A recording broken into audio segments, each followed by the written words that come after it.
Bab 117, Bab 2237, Ciptaan Pertama Ibu Bagian 2. Di tanah tempat istana di langit berdiri, Yun Che berjalan perlahan di sepanjang jalan kuno yang mengarah ke gerbang-gerbangnya yang menjulang tinggi. Langkah kakinya bergema samar di batu yang sunyi, matanya menyapu sekeliling. Pepohonan berjajar di kedua sisi jalan, cabang-cabangnya membeku di tengah ayunan seolah terhenti di tengah angin yang tak lagi ada. Bunga-bunga bermekaran dalam keheningan abadi, warna-warna cerahnya tak tersentuh oleh pembusukan, namun tak tergerak oleh kehidupan. Seluruh dunia terasa seperti lukisan, hidup, tetapi tak bergerak. Tak ada angin, tak ada hangatnya sinar matahari, tak ada jejak waktu. Semuanya terkunci dalam momen beku. Shen 11 telah mencoba menemaninya. Ia melangkah maju bersamanya, tangannya menggenggam tangan Shen 11 dengan lembut, tetapi saat mereka mencapai ambang tak terlihat di depan daratan yang mengambang, ia diam-diam tertolak. Penolakan itu mutlak, dan betapapun ia mencoba, ia tak bisa masuk. Dengan berat hati, ia hanya bisa menundukkan kepala dan tetap tinggal, memahami bahwa ini adalah kehendak senior yang tinggal di dalamnya. Kini, sendirian, Yun Che tiba di depan gerbang kastil kuno yang menjulang tinggi. Langkah kakinya terhenti, jantungnya berdebar kencang di dalam dadanya. Di hadapannya berdiri sebuah bangunan yang luas dan tua, sunyi namun memancarkan tekanan yang tak terbatas. Gerbang-gerbangnya terbuat dari batu gelap yang telah lapuk, tetapi tak setitik pun debu dapat ditemukan di atasnya. Setiap batu bata, setiap ubin yang membentuk dinding besar itu berkilau samar dengan kekuatan kuno. Sebelumnya, ketika ia mencoba mengamati tempat ini dengan indera ilahinya, ia hanya menangkap kilasan sekilas, pecahan-pecahan bentuknya dan samar-samar kehadiran senior di dalamnya. Segala sesuatu yang lain telah diselimuti oleh kegelapan yang tak tertembus. Namun kini, berdiri di sini dengan mata kepalanya sendiri, ia akhirnya dapat melihatnya apa adanya. Batu bata yang melapisi tanah, genteng yang memahkotai atap, masing-masing adalah harta karun ilahi yang tak terbayangkan, benda-benda yang begitu langka dan berharga hingga mampu membuat seluruh abis menjadi gila. Namun, di sini, semuanya hanyalah material bangunan. Menahan debaran kaget di dadanya, Yun Che melangkah maju saat pintu-pintu kastil yang menjulang tinggi berderi terbuka sendiri, memberinya jalan masuk. Saat ia melewati ambang pintu, keheningan yang berat menyelimutinya. Keheningan itu tidak menyesakan, tetapi menekan jiwanya dengan beban kuno, seolah-olah udara itu sendiri mengingat masa-masa yang tak terhitung jumlahnya di masa lalu. Langkahnya bergema di lantai yang dipoles saat ia melangkah lebih dalam ke koridor yang luas. Di sepanjang sisi lorong tergantung lukisan-lukisan yang tak terhitung jumlahnya, masing-masing besar dan semarak, namun misterius dalam cahayanya. Napas Yun Che tercekat saat tatapannya menyapu lukisan-lukisan itu. Ini, pikirannya menjadi liar.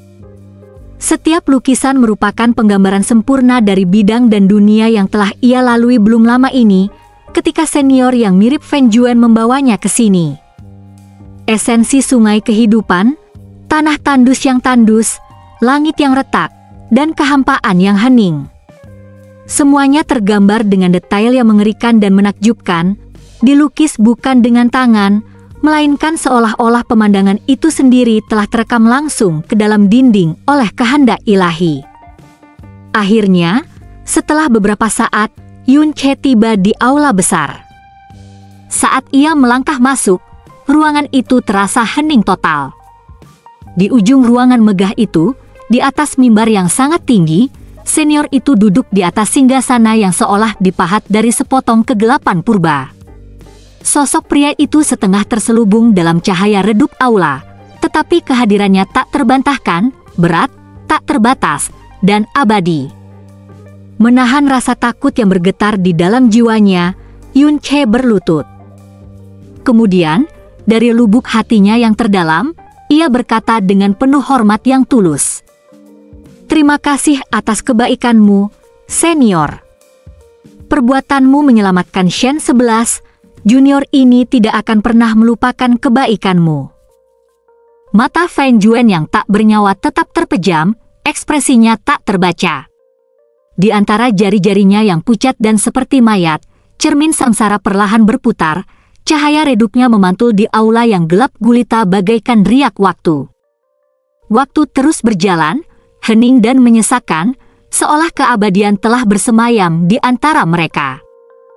Akhirnya, gerakan cermin itu terhenti. Dengan jentikan jarinya, cermin samsara melayang lembut di udara menuju Yunche. Yunche menangkapnya tanpa ragu, dengan penuh hormat menyimpannya jauh di dalam jiwanya. Kemudian, mata Feng Juan terbuka. Tatapannya yang dingin dan tak bernyawa, terpaku pada Yunche, dan pada saat itu, Yunche merasakan jiwanya bergetar tak terkendali. Tatapan itu menembusnya, bagaikan jarum es yang tak terhitung jumlahnya menusuk ke kedalaman jiwanya.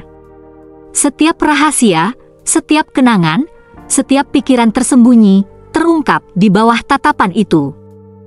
Ia tak bisa bergerak. Ia tak berani. Namun, terlepas dari rasa takut yang mencekik, ia tetap berdiri. Karena sekarang, setelah percakapannya dengan Shen 11, setelah mendengar suara gemetar Li Suo, ia mengerti. Ia mengerti mengapa ia, dari semua makhluk, bisa berdiri di sini dan tidak akan lenyap. Sekalipun jiwanya terguncang, sekalipun rasa takut mengancam untuk melahapnya, ia tidak langsung musnah seperti yang dialami orang lain. Mungkin hanya karena satu hal. Tubuh kosong yang dianugerahkan oleh dewa leluhur. Tubuh itu, keberadaan itu, adalah satu-satunya alasan ia bisa menghadapi makhluk ini, bukan keberadaan ini, dan masih bisa bernapas. Setelah beberapa saat, Feng Juan mengalihkan pandangannya sambil menutup mata dan berbicara. Ibu sungguh baik padamu.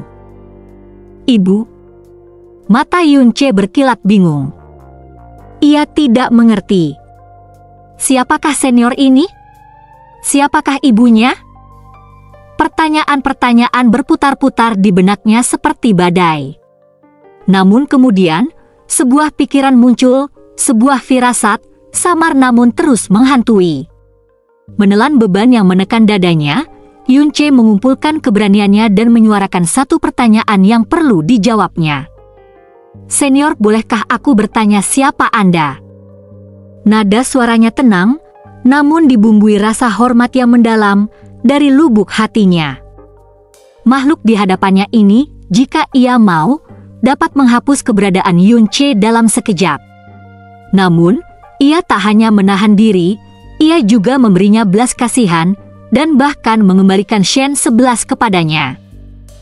Kemurahan hati itu saja sudah cukup untuk membuat Yunche begitu hormat. Feng Juan tidak menanggapi. Keheningan menyelimuti, panjang dan berat. Namun Yunche sudah mulai mengerti, memang begitulah senior ini. Keheningannya bukan berarti penolakan. Jadi ia menunggu dengan sabar. Akhirnya, setelah apa yang terasa seperti rentang keabadian lainnya, Feng Juan perlahan bangkit dari singgasana. Saat ia melakukannya, ruang di sekitar mereka berputar dan berputar, alam terlipat ke dalam, dan cahaya membelok seperti pantulan di pecahan kaca. Dan kemudian, dalam sekejap, mereka muncul kembali di kehampaan. Melayang di atas bidang-bidang yang hancur tak terhitung jumlahnya dan dunia-dunia yang hancur. Itu adalah tempat yang pernah Yunche lewati sebelumnya, dipandu oleh pria ini. Kini kembali, ia tetap diam, hanya mengamati, seolah menunggu sesuatu yang belum bisa ia namakan. Yunche, tahukah kau apa ini? Suara Feng Juan bergema lembut di kehampaan yang luas. Yunche mengangkat pandangannya, memandang ke seberang angkasa tak berujung yang dipenuhi bintang-bintang yang hancur dan dunia-dunia yang runtuh. Senior, ini sepertinya planet dan dunia yang mati, jawab Yunche sungguh-sungguh, nadanya penuh hormat. Tahukah kau mengapa mereka seperti ini? Tanya senior itu lagi, suaranya tenang namun tersirat sesuatu yang tak terbaca. Yunche menyipitkan matanya sedikit, memperluas indera keilahiannya ke arah sisa-sisa puing yang tak terhitung jumlahnya yang melayang dalam kegelapan. Setiap makhluk hidup di planet-planet itu telah lenyap, tidak lebih dari itu. Alisnya berkerut. Rasanya mereka tidak pernah ada sejak awal. Tak ada aura yang tersisa, tak ada pembusukan, tak ada jejak dari apa yang mungkin pernah ada. Ini bukan sekadar dunia mati, melainkan kehampaan, batu-batu tak bernyawa yang mengapung di lautan kematian, dipenuhi hukum kematian yang begitu pekat sehingga percikan kehidupan sekecil apapun takkan pernah muncul. Namun, seolah-olah pikirannya telah terbaca, Fan Juan berbicara. Kau benar. Tempat seperti ini takkan pernah bisa menopang, apalagi melahirkan kehidupan. Terdiam sejenak. Lalu, seandainya aku memahami semuanya dari awal. Suaranya menjadi berat, jauh, namun dipenuhi duka. Maka alam dewa takkan berada dalam kondisi seperti sekarang, dengan hukum-hukum surgawi yang melemah hingga tingkat yang menyedihkan. Dan jurang maut takkan pernah ada. Dengan mata terbelalak, pikiran Yunche langsung kacau balau saat mendengar kata-kata senior itu. Bibirnya bergetar, dan bahkan sebelum ia sempat mengajukan pertanyaan, senior itu melanjutkan. Kau ingin tahu siapa aku, kan? Kalau begitu, izinkan aku bercerita. Saat suaranya jatuh, ruang di sekitar Yunche hancur berkeping-keping, bukan seolah hancur, melainkan seolah seluruh alam semesta telah terurai dan tereduksi menjadi ketiadaan murni, bukan kehancuran, kelahiran. Di tengah kehampaan tak terbatas itu, sebuah kehadiran mulai terbentuk. Sesosok makhluk muncul dari jantung ketiadaan. Yunche menyipitkan matanya, berusaha keras untuk melihat, namun sekeras apapun ia berusaha, sosok itu tetap terselubung dalam kegelapan yang menyilaukan. Kultivasinya belum cukup untuk benar-benar memahami apa yang disaksikannya. Namun, terlepas dari ketidakjelasannya, ada rasa familiar yang aneh dan tak terlukiskan terpancar dari sosok itu. Perasaan yang hanya pernah ia alami sekali sebelumnya. Sang Dewi leluhur, gumam Yunche tanpa sadar. Ya, suara Fan Juan terdengar lembut di sampingnya. Makhluk pertama yang lahir dari kehampaan, dia yang muncul dari ketiadaan itu sendiri. Keheningan sejenak tercipta. Lalu, dengan nada yang tidak menyombongkan diri atau berbangga diri, melainkan tenang dan mutlak, ia menambahkan. Dia ibuku. Yunche hampir pingsan. Jantungnya berdegup kencang karena syok yang begitu hebat hingga hampir berhenti. Senior, kakau pasti bercanda. Yunche tergagap, berusaha keras menahan syok yang mencekam dadanya. Suaranya serak, tenggorokannya kering. Bahkan sekarang, sebagian dirinya menolak untuk menerima apa yang baru saja didengarnya. Namun, Fan Juan tidak langsung menjawab. Ia hanya berdiri diam di sana, yang justru menambah kengerian bagi Yunche. Kemudian, akhirnya, suaranya terdengar lagi, tenang, hampa, seperti gema dari awal mula waktu. Saat ibuku terlahir dan menyadari dirinya sendiri, ia menyadari bahwa semua kekuatan, setiap daya yang mungkin ada, telah terkumpul secara alami di dalam dirinya. Maka, dalam momen pengorbanan yang luar biasa, ia menghancurkan wujud fisiknya sendiri. Dari tubuhnya lahirlah surga, alam semesta, para dewa dan iblis, dan segudang ras yang kini hidup di bawah langit. Tapi jauh sebelum dunia terbentuk, bahkan sebelum konsep kehidupan dapat lahir, ia perlahan mengalihkan pandangannya ke Yunche, yang napasnya tercekat di tenggorokan saat mata mereka bertemu. Ia menciptakanku. Anak pertamanya. Napas pertamanya ke dalam kehampaan. Suara Fan Juan semakin dalam, bercampur dengan sesuatu yang kuno dan berat tak terkira. Akulah hukum kematian. Akulah ciptaan pertamanya. Itulah aku, Feng Juan berkata dengan lugas, karena baginya, ini hanyalah fakta. Yun Che hanya bisa berdiri di sana, mati rasa. Pikirannya hampa saat beban dari semua yang baru saja didengarnya menekan jiwanya. Ia telah membuat tebakan yang tak terhitung jumlahnya di dalam hatinya, dugaan liar yang tak terhitung jumlahnya yang berputar jauh melampaui akal sehat, tetapi tak satu pun yang mendekati kebenaran. Ia telah lama menepis anggapan bahwa senior ini mungkin salah satu dari 8 dewa pencipta atau kaisar iblis. Lagi pula, kekuatan yang ia rasakan dari makhluk ini, keberadaan yang mustahil ini, terlalu besar, terlalu kuno, terlalu menakutkan. Bahkan Li Suo, Dewi Kehidupan sendiri, gemetar ketakutan yang tak terkatakan akan kehadirannya. Yun Che telah membayangkan banyak hal. Tapi ini, memikirkan bahwa senior ini bukan sekadar dewa, bahkan bukan kaisar dewa, melainkan hukum primordial yang berwujud.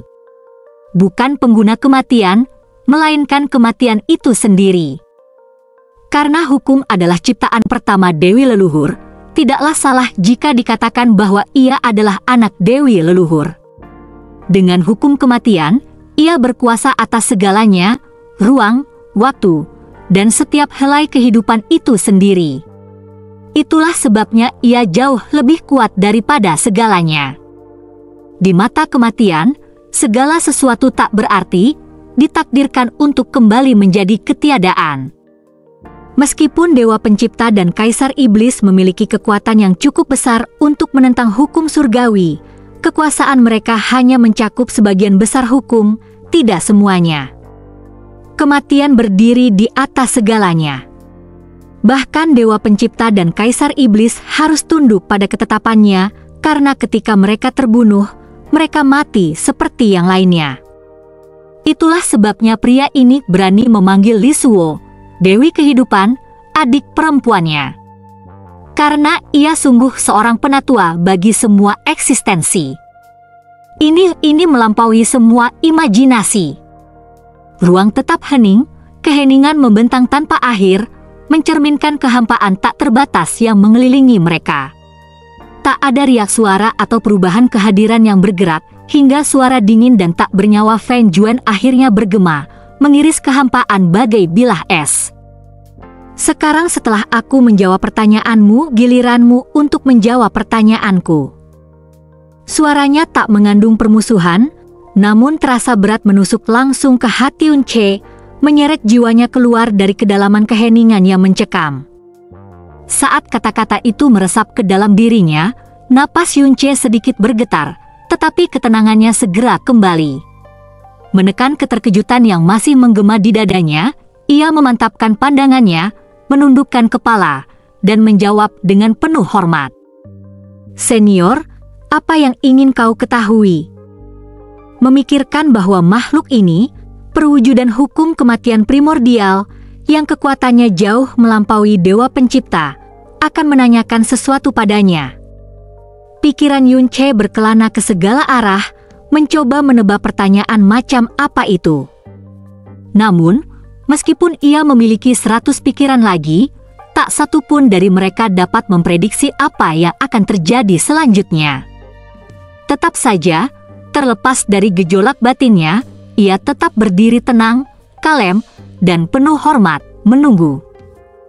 Keheningan itu berlanjut hingga mata Feng Juan yang tak bernyawa perlahan melayang ke arah kehampaan tak berujung di baliknya, dan kemudian, tanpa peringatan apapun, ia akhirnya berbicara. Apakah kau percaya pada keberadaan takdir dan nasib? Yun Che mengerjap. Dari semua pertanyaan yang telah ia persiapkan, ini bukanlah salah satunya. Keberadaan takdir dan nasib, ulangnya pelan, suaranya dipenuhi kebingungan. Ia membayangkan ditanya tentang rahasia para dewa, sifat abis, atau kehendak leluhur itu sendiri. Tapi ini? Pertanyaan macam apa ini? Dan bagaimana ia akan menjawabnya? Feng Juan tetap diam saat Yun Che berbicara, tetapi dalam keheningan itu, kehampaan itu sendiri seolah mendengarkan. Kenangan-kenangan bergejolak di benak Yun Che, Xiao Lingxi, kehangatan pertama masa mudanya. Xia Qingyue yang ditakdirkan untuknya. Jasmine, yang kebenciannya mengukir jalan menuju cinta. Shen 11, yang kehadirannya dulu terasa begitu jauh namun kini berdiri paling dekat di jiwanya. Masing-masing dari mereka, bagaikan bintang-bintang yang terikat oleh kekuatan tak terlihat, telah muncul dalam hidupnya tanpa alasan, namun mereka tak dapat hanyalah kebetulan belaka. Dan kemudian ada cermin samsara, benang-benang emas yang melintasi langit abis. Satu menghubungkannya dengan Shen 11, terang dan tak terputus, dan satu lagi, samar, nyaris tak terlihat, mengikat bahkan makhluk tak terduga di hadapannya ini pada jalinan yang sama. Bagaimana mungkin itu bukan takdir? Setelah menarik napas dalam-dalam, Yun Che perlahan menjawab. Aku percaya akan keberadaan takdir, senior. Suaranya mantap. Tapi soal takdir, aku tidak tahu. Dia terdiam. Jika takdir adalah yang mengikat kehidupan, maka aku telah melihatnya, merasakannya. Tapi takdir, apakah aku terikat pada sesuatu yang lebih besar, atau jika aku harus mengukirnya sendiri, aku belum mengerti. Jadi, aku tidak tahu keberadaannya. Waktu berlalu seperti keheningan di antara bintang-bintang, membentang panjang dan sunyi dalam kehampaan yang luas, sementara jawaban Yun Che menggantung di udara. Makhluk di hadapannya, keberadaan yang terlalu agung untuk dipahami, terdiam begitu lama hingga Yun Che bertanya-tanya apakah jawabannya terdengar. Akhirnya, Feng Juan berbicara. Suaranya rendah, sedingin biasanya, namun jauh, nyaris hampa. Dulu aku juga berpikir seperti itu. Katanya, tatapannya jatuh sepenuhnya pada Yun Che, mata tak bernyawa menyimpan kedalaman yang tak terduga. Tapi mereka ada. Keduanya ada. Dahulu kala sebelum kelahiran semua makhluk, ibu pernah berkata padaku, takdir bisa diubah, tapi takdir harus dipatuhi. Kata-katanya terdengar lembut, namun mengandung bobot hukum yang lebih tua dari waktu. Jadi, baik takdir maupun takdir ada. Yun Che berdiri diam, tak mampu menyembunyikan ketegangan yang semakin memuncak di alisnya. Hatinya tenang, tetapi pikirannya berputar liar. Takdir bisa diubah, tapi takdir harus dipatuhi? Kata-kata itu terngiang-ngiang di benaknya. Apa yang ingin dikatakan senior itu? Mengapa menanyakan pertanyaan seperti itu? Apa yang seharusnya ia pahami? Kultivasi, tekad, dan pikiran Yun Che telah diasah melalui badai yang tak berujung, namun di hadapan makhluk ini, bahkan kejelasan pun luput darinya. Apakah ini ujian? Pelajaran? Atau peringatan? Ia tidak tahu. Dan semakin ia mencoba memahami, semakin ia tak yakin kemana semua ini mengarah. Kau, saat ini, tak perlu terlalu dipikirkan, kata Feng Juan lugas, seolah membaca pusaran kebingungan di balik mata Yun Che. Ketahuilah kau di sini karena takdir menuntunmu kepadaku, dan aku kepadamu. Kata-katanya tak mengandung emosi, hanya sebuah kepastian yang tak terbantahkan, seperti dentang lonceng dewa yang bergema abadi. Aku akan menaati kehendak ibu. Hanya itu saja. Kau di sini karena gadis naga kecil itu. Kau telah mencapai semua ini. Saat Feng Juan mengangkat tangannya yang pucat, sebuah jiwa, gemetar, bersinar redup, muncul dari telapak tangannya bagai kabut dari kehampaan. Mata Yun Che melebar. Kau menginginkan sesuatu untuk memperbaiki hubunganmu dengan keponakanmu. Dengan jentikan jarinya, jiwa itu melayang ke arah Yun Che. Tertegun, Yun Che mengulurkan tangannya secara naluriah, dengan hati-hati menyimpannya ke dalam jiwanya, merasakan esensi yang terpendam namun familiar tersegel di dalamnya. Kau berhasil. Kau ingin memperbaiki dunia untuk mengembalikan hukum surgawi seperti semula. Tatapan Feng Juan yang tak bernyawa meredup sejenak, dan untuk sesaat, seolah-olah era yang tak terhitung jumlahnya melintas di matanya. Sebuah keputusan, kuno dan tak tergoyahkan, berkilauan bagai bintang dingin jauh di dalam diri mereka. Tiba-tiba, seluruh kehampaan itu retak bagai pecahan kaca. Yun Che merasakan tanah di bawahnya lenyap, ruang tak terbatas itu berputar, terbentuk kembali, dan kemudian mereka berdiri sekali lagi di hadapan bidang yang hancur, daratan dunia yang hancur dan cahaya yang padam. Feng Juan menoleh ke arahnya perlahan. Itu bisa dilakukan. Tapi sebelum itu, kau harus memantapkan jiwa fanamu. Lalu terdengar kata-kata yang menusuk Yun Che bagai pisau. Lawan aku. Dengan segala yang kau miliki. Bab 118, Bab 2238, Penempaan Jiwa dan Pikiran bagian 1. Senior, kakak pasti bercanda.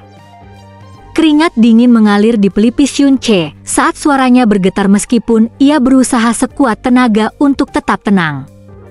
Pikirannya sudah diambang kehancuran berkat semua kata yang diucapkan senior ini sebelumnya.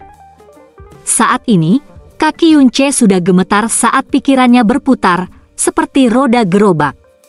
Jantungnya berdebar kencang seperti guntur, dan jauh di dalam jiwanya, naluri untuk berlari, tidak, untuk berlutut dan menyerah, meraung lebih keras daripada akal sehat. Ia mengepalkan tinjunya erat-erat, menekan kekacauan pikiran yang membanjiri benaknya. Bagaimana mungkin aku bisa melawanmu? Bahkan berdiri di sini, hanya menatapnya, sudah cukup untuk membuat jiwa Yun Che terasa seperti terurai. Sebuah beban, tak terlihat namun menyesakkan, membebani pundaknya.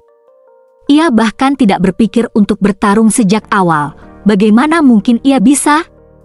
Menatap Yun Che, yang jiwanya bimbang dan tubuhnya gemetar, jelas diambang menyerah pada rasa takut, mata Feng Juan yang tak bernyawa berkilau samar, bukan dengan kebencian, melainkan dengan pemahaman.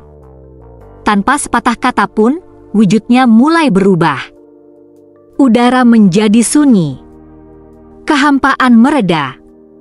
Aura dahsyat yang selama ini mencekik Yun Che perlahan mulai surut.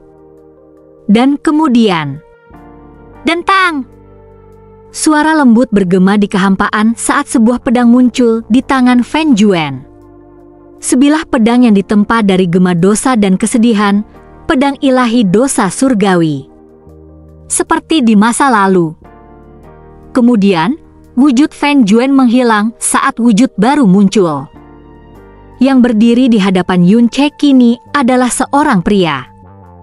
Berbalut jubah hijau sederhana yang berkibar lembut tertiup angin, tubuhnya ramping dan tenang, tidak tinggi maupun gagah.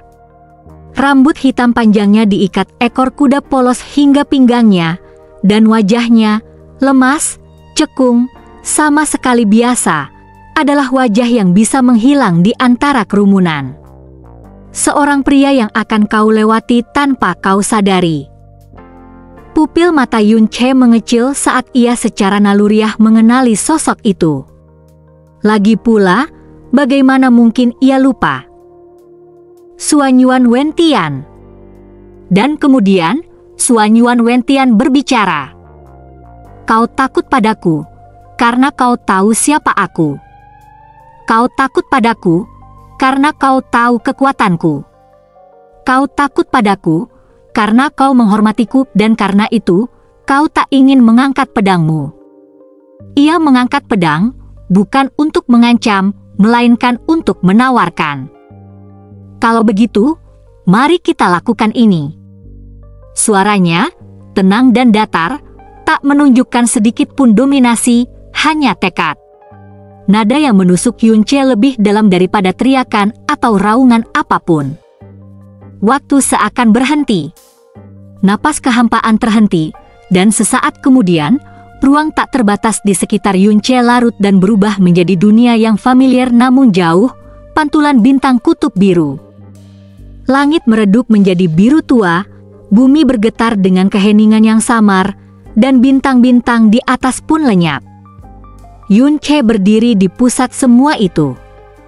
Namun, tepat pada saat itu, ia merasakan kultivasinya, kekuatannya yang pernah melambung tinggi hingga menghancurkan para dewa dan menantang langit, jatuh hingga mencapai alam kaisar mendalam. Hanya itu yang tersisa. Tubuhnya terasa berat. Urat-uratnya tumpul. Energi mendalamnya menjadi rapuh, tipis, seolah-olah dapat dihamburkan oleh embusan angin. Dunia yang ia kenal, kenangan yang tak terhitung jumlahnya, pertempuran sengit, teman-teman, musuh, kehidupan yang telah disentuhnya, dan mereka yang telah menyentuhnya, semuanya di luar bintang kutub biru mulai kabur menjadi kabut. Mereka terlepas dari genggamannya bagai pasir yang tersangkut di sela-sela jari yang terbelah. Bahkan Li Suo, yang kehadirannya tak pernah meninggalkan lubuk jiwanya, tersegel, tak terjangkau, dan sunyi. Seolah-olah semua yang ia alami hanyalah mimpi. Dan kini, ia terbangun. Kembali ke awal.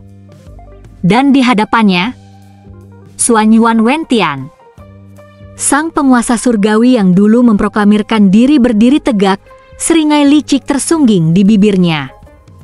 Namun, tidak seperti masa lalu di mana kekuatannya hanya sebanding dengan seseorang yang setengah kaki di alam asal ilahi.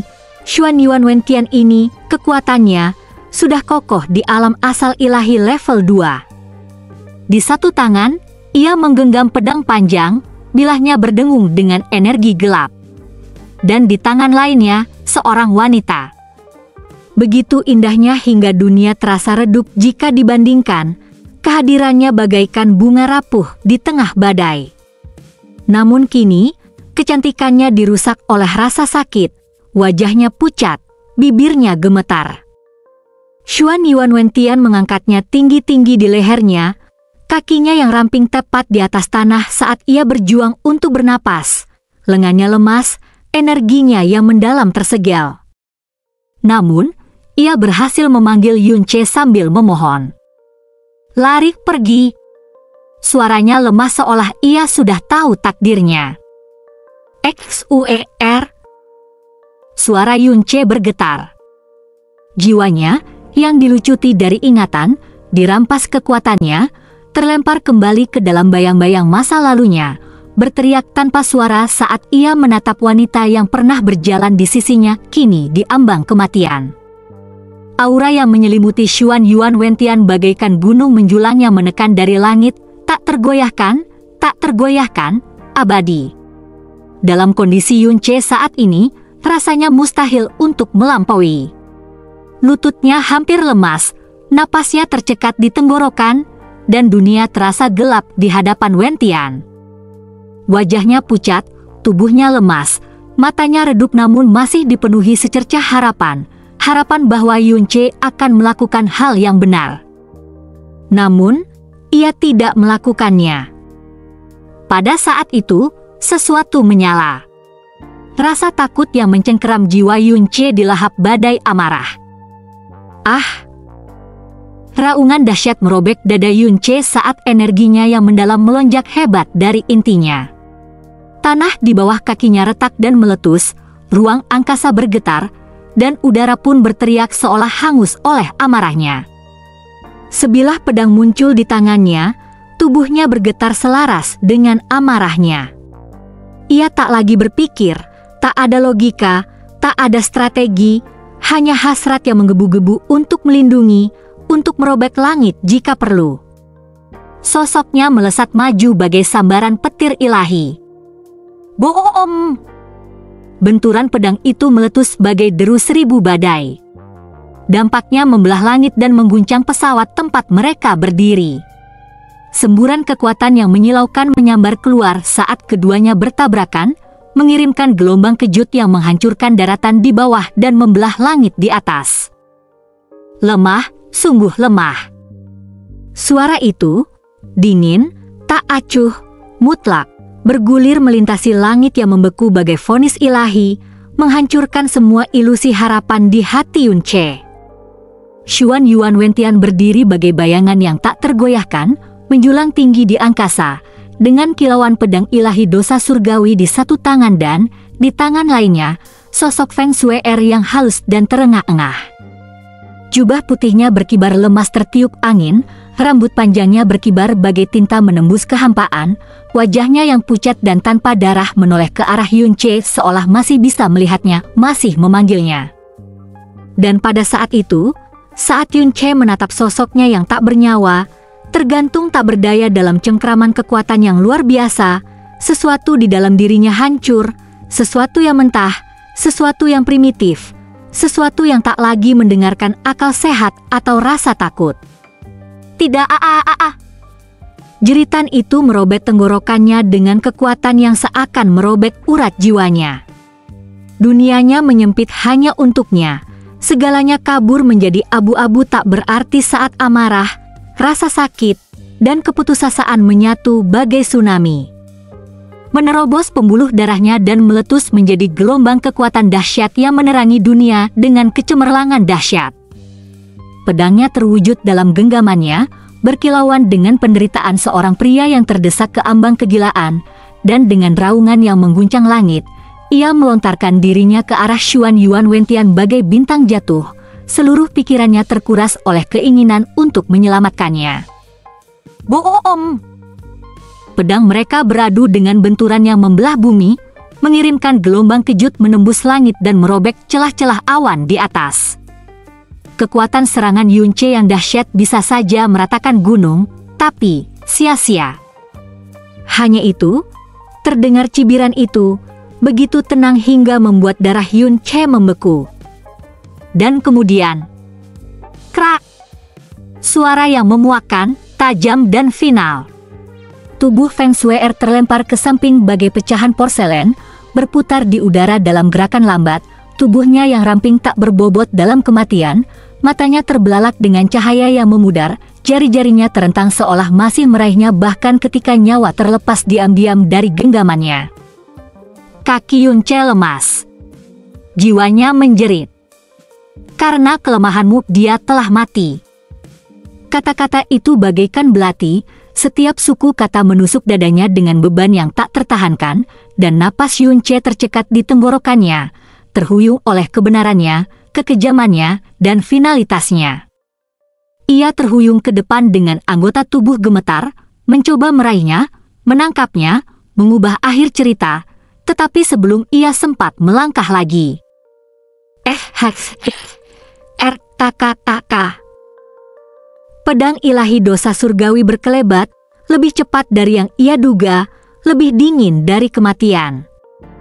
Ia bahkan tak melihatnya, ia hanya merasakannya, rasa sakit yang membakar saat dagingnya terbelah, dinginnya darah yang tak tertahankan mengalir dari tubuhnya yang terkoyak, dan rasa hampa yang mengerikan saat penglihatannya terbalik dan dunianya berputar liar tak terkendali.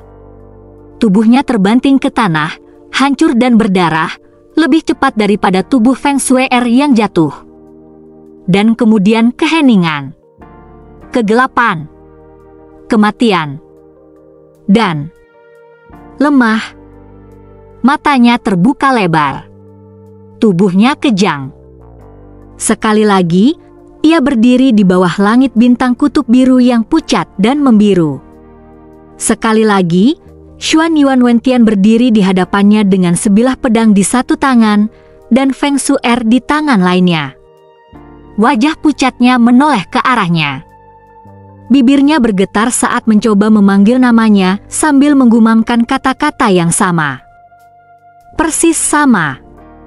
Semuanya sama. Sekali lagi, amarah menyelimuti Yun Che bagai gelombang pasang yang menerjang jiwanya. Apinya menyilaukan, amarahnya tak terkendali. Tanpa pikir panjang, tanpa ragu, ia menerjang maju. Raungan yang merobek tenggorokannya lebih buas daripada manusia. Semua logika tenggelam di bawah gelombang dendam dan duka. Pedangnya berkobar dengan kekuatan yang dahsyat, namun tetaplah pedang seorang pria yang dituntun oleh emosi, bukan kejernihan. Dan sekali lagi, kenyataan menjawab penolakannya dengan ketegasan yang dingin. Sekali lagi, Mayat Feng Shuer yang tak bernyawa jatuh dari langit bagai bintang jatuh yang cahayanya telah dicuri. Jubah merahnya berkibar tak bernyawa di udara, wajahnya yang halus membeku dalam momen kesakitan dan kesedihan. Sekali lagi, tubuh Yun Che terbelah, dagingnya terbelah, tulang-tulangnya remuk oleh pedang ilahi dosa surgawi, jeritannya ditelan kehampaan sebelum semuanya dilahap kegelapan. Dan sekali lagi, ia terbangun. Langit yang sama. Momen yang sama. Mimpi buruk yang sama. Paru-parunya terengah-engah seolah-olah baru saja tenggelam, tetapi di hadapannya berdiri lagi, tak berubah, tak tergerak, seolah waktu telah berputar kembali untuk mengejeknya. Ai! Sebuah desahan lembut bergema di udara, bukan dari Yun Che, melainkan dari sosok yang mengenakan wajah Xuan Yuan Wentian, sosok yang kini menjadi maut. Dalam desahan itu terselip beban yang lebih berat dari langit, seolah ia telah melihat siklus ini 1000 kali dan akan melihatnya 1000 kali lagi. Untuk menempa jiwa, tubuh, dan pikiran, seseorang harus melewati kesengsaraan bukan sekali atau 2 kali, melainkan berulang kali, hingga lukanya lebih dalam dari daging, hingga hati sendiri mempelajari apa yang tak dapat diajarkan oleh pikiran. Kata-katanya tidak kejam, hanya tenang dan tegas, diucapkan seolah-olah lebih ditujukan kepada dirinya sendiri daripada kepada Yun Che. Kau, Yun Che, telah berjalan melewati api yang tak terhitung jumlahnya, memikul beban yang tak terhitung jumlahnya, namun demikian, jika bukan karena tubuh yang dianugerahkan ibu kepadamu, jika bukan karena keajaiban yang lahir dari pengorbanan orang lain, jika bukan karena berkah takdir dan kehendak langit. Ia berhenti sejenak. Menatap sosok Yun Che yang gemetar kini terbangun sekali lagi, kau pasti sudah kehilangan segalanya sejak lama. Dan suatu hari nanti, Yun Che, kau tak akan memiliki semua itu. Suatu hari nanti, tak akan ada keajaiban yang menyelamatkanmu, tak ada pusaka suci yang membalikkan keadaan, tak ada sekutu setia yang melindungimu dari pedang. Musuhmu tak akan berhenti. Lawanmu tak akan menunggu. Tak akan ada waktu untuk membangkitkan kekuatanmu. Tak ada waktu untuk berpikir. Tak ada waktu untuk menyesal. Udara hening di sekelilingnya seolah-olah surga pun mendengarkan. Terkadang, bisiknya, untuk menyelamatkan banyak orang, seseorang harus melepaskan satu orang. Terkadang, harga untuk mempertahankan masa depan adalah berpisah dengan apa yang paling berharga bagimu. Suaranya memudar menjadi hening, tetapi beban kata-katanya tetap ada, membekas seperti rantai tak terlihat. Dan tetap saja, Yun Che, dengan ingatannya yang utuh, amarahnya, dukanya, beban tak tertahankan menyaksikan Feng Shuer mati berulang kali, memilih jalan yang sama. Bukan karena ia tak merasakan, tetapi karena ia tak mampu menahan diri. Karena rasa sakit belum cukup dalam untuk membangkitkan sesuatu yang melampaui amarah. Dan maut hanya bisa menunggu. Karena untuk saat ini, Yun Che tetap terperangkap, bukan oleh siklus itu, melainkan oleh dirinya sendiri. Di luar, dalam kesunyian kehampaan, Yun Che duduk tak bergerak, tubuhnya diam sempurna. Namun di dalam, jiwanya bergetar seolah tersiksa oleh badai yang tak berkesudahan. Keringat di dahinya, gemetar anggota tubuhnya, dan distorsi samar dalam auranya, semuanya menjadi bukti penderitaannya mengguncang dunia batinnya. Bagi Yun Che yang kini duduk di sini, dengan mata setengah terpejam dan tubuh samar-samar bercahaya, ia tidak sekadar bermeditasi, ia menderita kematian dan kehilangan, berulang kali, di medan perang pikirannya. Setiap tebasan, setiap jeritan, setiap kegagalan yang menghancurkannya dari dalam hanyalah cerminan dari cobaan yang telah ditimpakan maut kepadanya. Cobaan yang bukan fisik, melainkan yang melukai inti jiwanya. Dari kejauhan, sosok yang dikenal sebagai maut, kini kembali diselimuti kesunyian, berdiri dalam diam, mengamati pemuda itu. Tatapannya tanpa emosi, tak terpahami, seolah membaca setiap helai rasa sakit yang terurai di dalam hati Yunche. Setiap kematian, setiap pengulangan, setiap momen yang hancur telah dibentuk oleh kehendaknya, diciptakan dengan tujuan, bukan kekejaman. Cobaan ini bukan untuk menghukum, melainkan untuk menempa. Ia berbalik perlahan, jubah hitamnya yang compang-camping terseret bagai bayangan di tanah beku di alam tak berbatas dan tak bernyawa ini. Pada saat itu, di belakangnya, sosok kedua bergetar di angkasa. Siluet bermandikan cahaya putih bersih, halus dan bercahaya, namun sedikit gemetar seolah-olah tindakan berdiri di sini menguji batas keberaniannya. Itu adalah Li Suo.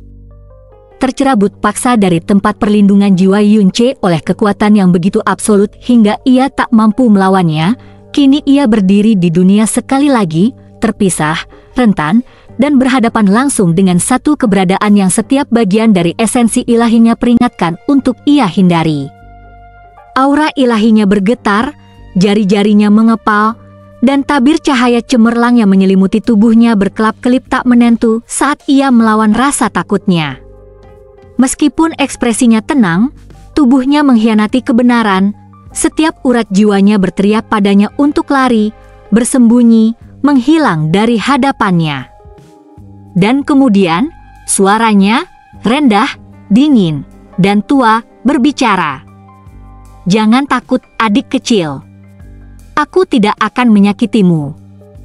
Tidak ada ancaman dalam nadanya, tidak ada kebencian, hanya suara pelan. Kepastian yang entah bagaimana membuatnya semakin menakutkan. Karena baginya nama itu, adik perempuan, datang tanpa ingatan. Namun, nama itu bergema jauh di dalam jiwanya, membangkitkan perasaan yang seharusnya tak ada, membangkitkan rasa takut yang bukan berasal dari pikiran, melainkan dari hukum yang menciptakannya. Mata Li Suo terbelalak saat suara itu mencapainya, dan tanpa ragu, ia mundur sekali, lalu sekali lagi, hingga sosoknya kabur dan menghilang di kejauhan. Ia tak berhenti hingga berada jutaan mil jauhnya, melintasi ruang hampa dalam satu tarikan napas, jantungnya berdebar kencang setiap kali berdetak. Di sana, di sudut terjauh yang bisa dijangkaunya, Li Suo akhirnya berhenti. Tangannya bergerak cepat, membangun lapis demi lapis penghalang ilahi, menenun formasi pelindung kehidupan dan cahaya di sekelilingnya, hingga bahkan setitik aura kematian yang paling samar pun tak mampu menembusnya. Baru kemudian ia berlutut, bernapas pelan, memeluk dirinya sendiri sementara matanya dengan hati-hati mengintip melalui tabir cahaya yang telah ia bangun, mengawasi dari jarak terjauh. Mengawasi kematian. Mengawasi Yunche. Dan tak berkata apa-apa. Keheningan di antara mereka lebih dalam dari angkasa, lebih berat dari hukum kematian itu sendiri. Dan di dalamnya, segalanya mulai terungkap. Di abis, hanya beberapa minggu yang singkat di dunia ini sejak Yunche lenyap bersama Hua Caili dan Pan Buang, ditelan oleh kekuatan yang tak terpahami, tetapi di tempat lain itu, melampaui waktu, melampaui hidup dan mati, di mana hukum surga tak lagi menjangkau. Puluhan ribu tahun telah berlalu. Dan kini, akhirnya, di dunia siklus dan siksaan yang tak berujung itu, ia membuat pilihan yang berbeda. Sebuah pilihan yang dibentuk oleh kehilangan, oleh rasa sakit, oleh kematian yang tak terhitung jumlahnya yang berulang kali dialami. Jiwanya tergerak. Matanya, mata yang dulu diliputi amarah, keputusasaan yang tak henti-hentinya, kini berkilau dengan kejernihan baru. Ketenangan bukan karena ketidakpedulian, melainkan karena kendali yang susah payah diraih. Dan dengan kejernihan itu, Yunche akhirnya membuat pilihan yang berbeda. Untuk pertama kalinya, ia berpaling. Persis seperti yang telah berkali-kali dimohonkan Feng Shui kepadanya. Lagi pula, mimpi buruk itu tak pernah berakhir hanya dengan kematiannya. Dalam cobaan kejam dan tak berujung yang dirancang oleh maut ini, ia terpaksa menghidupkan kembali jutaan nyawa, menyaksikan teman-temannya, keluarganya, dan orang-orang tersayangnya jatuh, berulang kali, Setiap tragedi bagaikan cermin yang memantulkan kelemahannya. Berkali-kali, kematian mereka bukan semata-mata karena perbedaan kekuatan atau kekejaman takdir, melainkan karena kecerobohannya sendiri, karena amarah yang mengaburkan pikirannya, karena ketidakmampuannya untuk tetap diam bahkan ketika kebijaksanaan menuntut pengekangan. Dan kini, setelah siksaan yang berlangsung puluhan ribu tahun dalam rentang waktu berminggu-minggu, sesuatu dalam diri Yunche telah berubah. Ia tidak menjadi lebih dingin. Ia tidak kehilangan emosi yang membuatnya menjadi manusia. Tidak, ia telah belajar menguasainya. Maka kali ini, ketika Xuan Yuanwentian sekali lagi menggenggam maut di tangannya, napas Yunche tidak memburu, pikirannya tidak kabur, dan hatinya tidak terbakar amarah membabi buta. Sebaliknya, tatapannya berubah dingin dan tegas, dan tanpa berkata sepatah kata pun, ia pergi. Ia pergi, mengetahui nasib orang yang dicintainya berada di tangan orang lain, namun juga mengetahui bahwa suatu hari nanti, ia akan kembali. Bukan karena dendam, melainkan karena ia telah bersumpah, ia akan kembali, dan ia akan membawa serta kekuatan absolut. Kekuatan yang bukan lahir dari keajaiban, atau harta, atau sekutu yang membayar harganya untuknya. Kekuatan yang hanya miliknya. Dan ketika hari itu tiba, ia tidak akan sekadar melawan Xuan Yuanwentian, ia akan menghancurkannya habis-habisan. Melucuti setiap jejak kesombongan dan kegelapan darinya. Dan ia akan melakukannya bukan karena amarah, melainkan sebagai orang yang telah mengarungi hidup penuh penderitaan tanpa akhir demi melindungi orang-orang yang dicintainya. Sampai saat itu tiba, ia akan bertahan, dan bersama rakyatnya, lenyap dalam bayang-bayang, untuk tumbuh, untuk menyempurnakan diri, dan untuk bangkit melampaui takdir yang pernah mengikatnya.